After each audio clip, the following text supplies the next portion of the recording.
ಮೊದಲನೆಯ ಪ್ರಶ್ನೆ, ರೈತರಿಗೆ ಲಾಭ ತರುವ ರೈತ ಮಿತ್ರ ಜೀವಿ ಯಾವುದು? ಆಪ್ಷನ್ಸ್: ಎ ಎರೆಹುಳು, ಬಿ ಹಾವು, ಸಿ ಎತ್ತು, ಡಿ ಇಲಿ.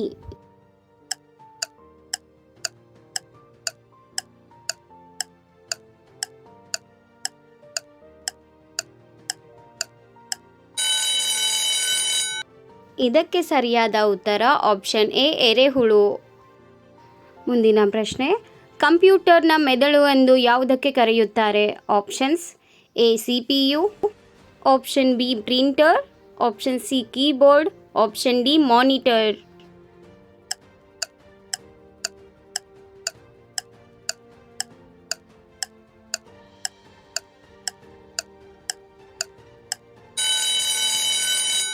ಇದಕ್ಕೆ ಸರಿಯಾದ ಉತ್ತರ ಆಪ್ಷನ್ ಎ CPU. CPU ಅನ್ನು ಕಂಪ್ಯೂಟರ್ನ ಮೆದುಳು ಎಂದು ಕರೆಯುತ್ತಾರೆ. ನೆಕ್ಸ್ಟ್ ಕ್ವೆಶನ್, ಯಾವ ಸಸ್ಯಕ್ಕೆ ಬೇರು ಇರುವುದಿಲ್ಲ? ಆಪ್ಷನ್ಸ್: ಎ ರಾಗಿ, ಬಿ ಅಣಬೆ, ಸಿ ಅಕ್ಕಿ, ಡಿ ಗೋಧಿ.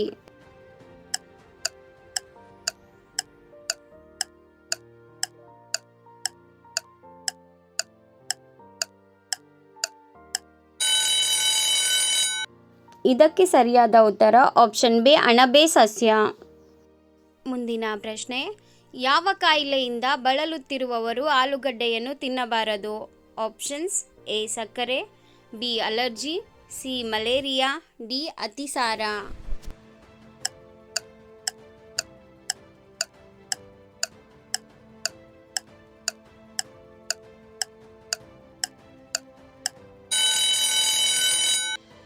ಇದಕ್ಕೆ ಸರಿಯಾದ ಉತ್ತರ ಆಪ್ಷನ್ ಎ ಸಕ್ಕರೆ ಕಾಯಿಲೆ.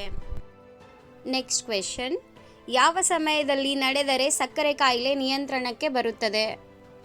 ಆಪ್ಷನ್ಸ್: ಎ ಊಟಕ್ಕಿಂತ ಮುಂಚೆ, ಆಪ್ಷನ್ ಬಿ ಸಂಜೆ, ಸಿ ಬೆಳಗ್ಗೆ, ಡಿ ಊಟದ ನಂತರ.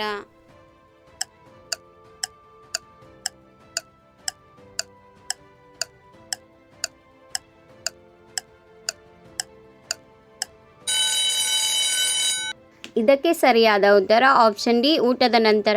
ಊಟದ ನಂತರ ನಡೆಯುವುದರಿಂದ ಸಕ್ಕರೆ ಕಾಯಿಲೆ ನಿಯಂತ್ರಣಕ್ಕೆ ಬರಲು ಸಹಾಯ ಮಾಡುತ್ತದೆ. ನೆಕ್ಸ್ಟ್ ಕ್ವೆಶನ್, ಒಂದು ಕಣ್ಣನ್ನು ತೆರೆದುಕೊಂಡು ನಿದ್ದೆ ಮಾಡುವ ಜೀವಿ ಯಾವುದು?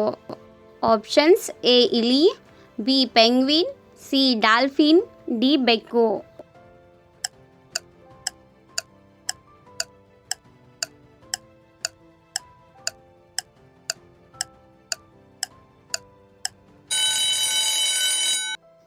ಇದಕ್ಕೆ ಸರಿಯಾದ ಉತ್ತರ option C dolphin.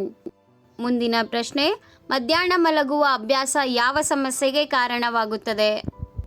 Options: A ಮಧುಮೇಹ, ಬಿ ಕೂದಲುದುರುವಿಕೆ, ಸಿ ಕಿಡ್ನಿ ಸಮಸ್ಯೆ, ಡಿ ಹೃದಯಾಘಾತ.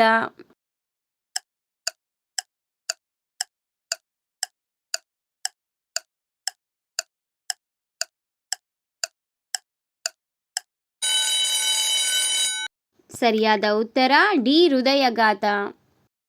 ಮುಂದಿನ ಪ್ರಶ್ನೆ, ಯಾವುದರ ಕೊರತೆಯಿಂದ ಬೆರಳುಗಳು ಹಿಡಿಯುತ್ತವೆ? Options: A sodium, B fibre, C calcium, D magnesium.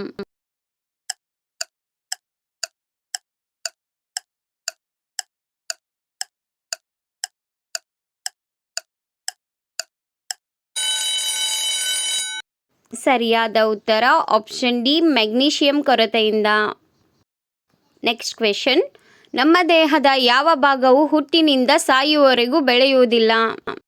Options: A ಮೂಗು, ಬಿ ಕಿವಿ, ಸಿ ಕಣ್ಣು, ಡಿ ಕೈ.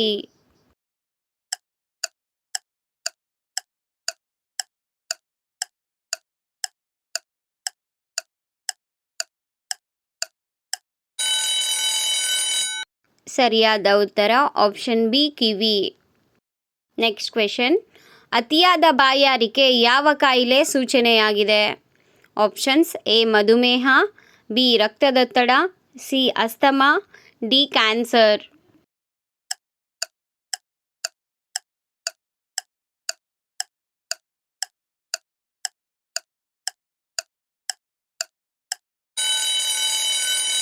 ಸರಿಯಾದ ಉತ್ತರ ಆಪ್ಷನ್ ಎ ಮಧುಮೇಹ.